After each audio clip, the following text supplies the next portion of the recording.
Kami dari kelompok 5 ingin mempresentasikan tentang krisis multidimensional yang beranggotakan Chairini Anissa, Jihan Putri, Jordinho, dan Manasye. Pertama, krisis politik. Krisis politik yang terjadi pada tahun 1998 merupakan puncak dari berbagai kebijakan politik pemerintahan Orde Baru. Berbagai kebijakan politik yang dikeluarkan pemerintahan Orde Baru selalu dengan alasan dalam kerangka pelaksanaan demokrasi Pancasila. Namun sebenarnya yang terjadi adalah dalam rangka mempertahankan kekuasaan proses Soeharto dan kroni-kroninya. Reformasi. Pada masa Orde Baru, kehidupan politik atau sangat represif, yaitu adanya tekanan yang kuat dari pemerintahan terhadap oposisi atau orang-orang yang berpikir kritis. Ciri-ciri kehidupan politik yang represif diantaranya: 1. Setiap orang atau kelompok yang mengkritik kebijakan pemerintah dituduh sebagai tindakan subversif atau tindakan yang menantang negara kesatuan Republik Indonesia. Yang kedua, pelaksanaan 5 paket undang-undang politik yang melahirkan demokrasi semu atau demokrasi rekayasa. 3. Terjadinya korupsi, kolusi, dan nepotisme yang atau disebut KKN yang merajalela dan masyarakat tidak memiliki kebebasan untuk mengontrolnya.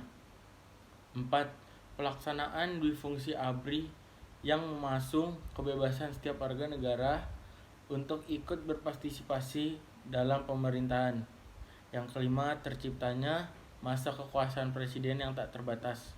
Meskipun Soeharto dipilih menjadi presiden melalui sidang umum MPR, tetapi pemilihan itu merupakan hasil rekayasa dan tidak demokratis. Krisis ekonomi. Krisis moneter yang melanda negara-negara Asia Tenggara sejak Juli 1996 mempengaruhi perkembangan perekonomian Indonesia. Ternyata, ekonomi Indonesia tidak mampu menghadapi krisis global yang melanda dunia. Krisis ekonomi Indonesia diawali dengan melemahnya nilai tukar rupiah terhadap dolar Amerika Serikat pada tanggal 1 Agustus 1997.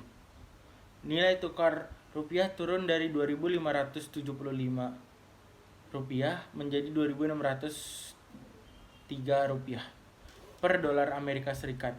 Pada bulan Desember 1997, nilai tukar rupiah terhadap dolar Asia Serikat turun menjadi 5.000 per dolar. Bahkan pada Maret 1998, nilai tukar rupiah turun terus melemah dan mencapai titik terendah, yaitu 16.000 per dolar. Krisis ekonomi yang melanda Indonesia tidak dapat dipisahkan dari berbagai kondisi seperti: 1. Hutang luar negeri Indonesia yang sangat besar menjadi penyebab terjadinya krisis ekonomi.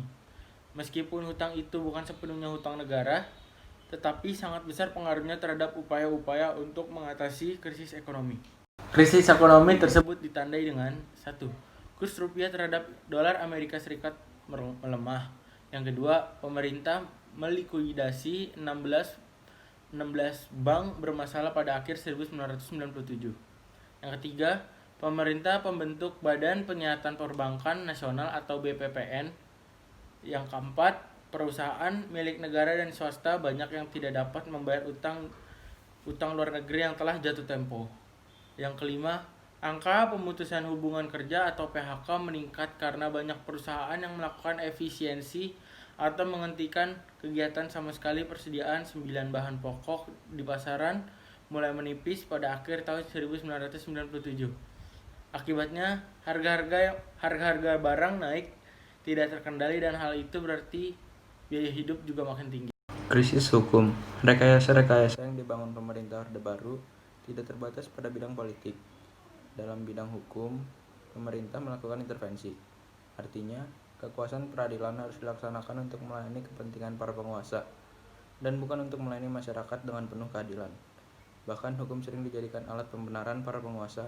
Kenyataan itu bertentangan dengan ketentuan Pasal 24 Undang-Undang Dasar 1945 yang menyatakan bahwa kehakiman memiliki kekuasaan yang merdeka dan terlepas dari kekuasaan pemerintahan atau eksekutif.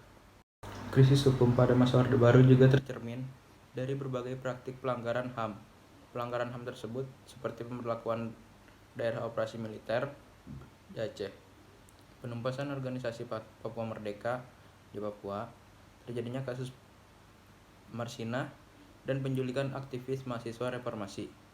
Kasus pelanggaran HAM antara lain berupa pembunuhan, penculikan, penyiksaan, dan penghilangan secara paksa. Pelanggaran tersebut merupakan dampak pendekatan keamanan yang dilakukan ABRI dalam menyelesaikan masalah-masalah pembangunan. Krisis sosial. Krisis politik, hukum, dan ekonomi merupakan penyebab terjadinya krisis sosial. Pelaksanaan politik yang represif dan tidak demokratis menyebabkan terjadinya konflik politik maupun konflik antar etnis dan agama. Semua itu berakhir pada meletusnya berbagai kerusuhan di berbagai daerah, khususnya kerusuhan di beberapa daerah, khususnya kerusuhan anti-Cina di sejumlah kota Indonesia. Kelompok Cina atau Tionghoa mendominasi perekonomian Indonesia. Ketimpangan perekonomian Indonesia memberikan sumbangan terbesar terhadap krisis sosial. Pengangguran, persediaan sembako yang terbatas, dan tingginya harga-harga sembako, rendahnya daya beli, rentan terhadap krisis sosial. Salah satu buktinya adalah kesenjangan sosial sering terjadi pada perbedaan derajat antara rakyat dengan penguasa negara, sehingga rakyat yang miskin menjadi semakin miskin dan penguasa negara yang kaya menjadi miskin. Krisis kepercayaan. Krisis multidimensional yang melanda bangsa Indonesia telah mengurangi kepercayaan masyarakat terhadap kepemimpinan Soeharto. Ketidakmampuan pemerintah dalam membangun kehidupan politik yang demokratis, menegakkan pelaksanaan hukum dan sistem peradilan, dan pelaksanaan pembangunan ekonomi yang berpihak kepada rakyat banyak telah melahirkan krisis kepercayaan.